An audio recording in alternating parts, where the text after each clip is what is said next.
प्यारे बहनों और भाइयों, मेरा नमस्कार स्वीकारो। देखिए, हम वास्तु से संबंधित मकान में हम आपके लिए पूर्व दिशा में हमें क्या करना चाहिए, क्या नहीं करना चाहिए और क्या बनाना चाहिए, ये हम आपके लिए बता रहे हैं। फिर चारों दिशाओं में बताएंगे कि हमें किस दिशा में क्या बनाना चाहिए। तो हम जो ले रहे हैं, ईशान कोण और आग्नेय कोण में जो मध्य होता है वो पूरब होता है।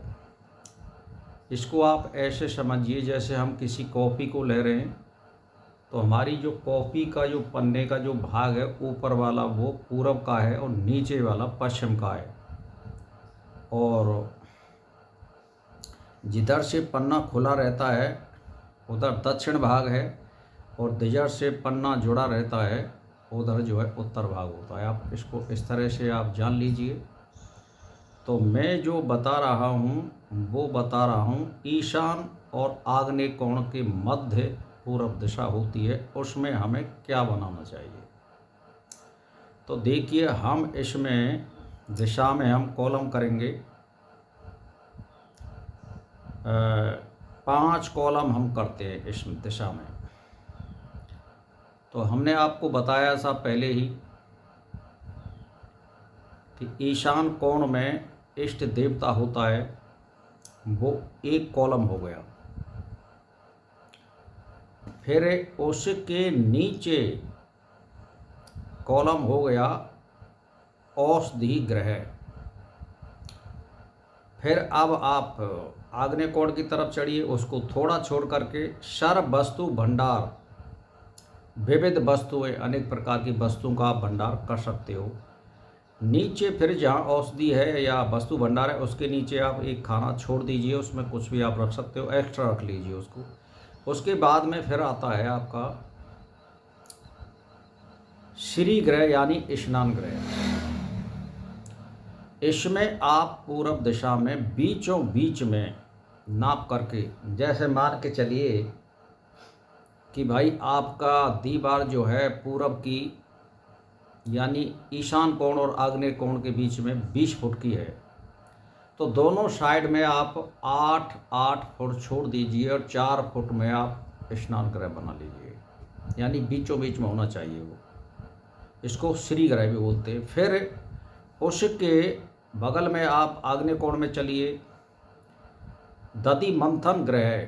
दधि मंथन का मतलब है जैसे छाछ करना है या दूध को रखना है, दही को रखना है, घी को रखना है, आप वहाँ स्टोर कर सकते हैं। फिर आप बिल्कुल ठीक आग्नेय कोण में पहुँच जाइए, वहाँ पर रसोई यानी हमारी किचन होनी चाहिए आग्नेय कोण में। फिर उसके नीचे आप जो है अपने, आपको ज़्यादा कोई दुकानदारी करते हैं या कोई भी चीज़ करते हैं तो वहाँ नीचे इसके धृत भंडार यानी घी का भंडार वगैरह कर सकते हैं। तो ये मैंने आपके लिए 5 स्थान बताए पूर्व दिशा के। इनमें इस तरह से सेटिंग करनी है। तो पहला जो कोण हो गया वहाँ देव स्थान हो गया, सर्व वस्तु भंडार हो गया, और स्नान गृह हो गया, और दधि मंथन आदि हो गया, और रसोई हो गई। तो ये मैंने आपके लिए बता दिया कि पूर्व दिशा में आपको क्या बनाना है। अब आप जो है इनको इसी तरह से सेटिंग करते हैं, और आपका मकान यदि वर्ग है, चारों भुजाएं बराबर हैं या आमने सामने की भुजा बराबर हैं, या गौमुखी है यानी जहाँ दरवाज़ा है वहाँ शुक्रा है, और जहाँ दरवाज़ा नहीं है वो पिछली साइड बड़ी हो, उसको गौमुखी मकान बोलते हैं। तो ये 3 ही प्लॉट ज़्यादातर मान्य होते हैं और गृहस्थियों में यही चलते हैं ज़्यादातर। तो कहने का मेरा मतलब ये है, मैंने आपको लिए पूर्व दिशा का बताया है। फिर मैं आपके लिए कल बताऊंगा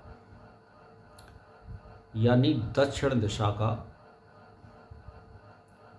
मामला बताऊंगा। तो अब आप पूर्व दिशा के जो मैंने बताया है उसको नोट कर लीजिए। इस तरह आपको मकान सेट करना है। तो आपके लिए क्या होगा, इस तरह से आप व्यवस्थित करते हैं तो कभी भी कोई भी नेगेटिव आत्मा या भूत प्रेत बाधा नहीं हो सकती है, खुशहाली होती है और एक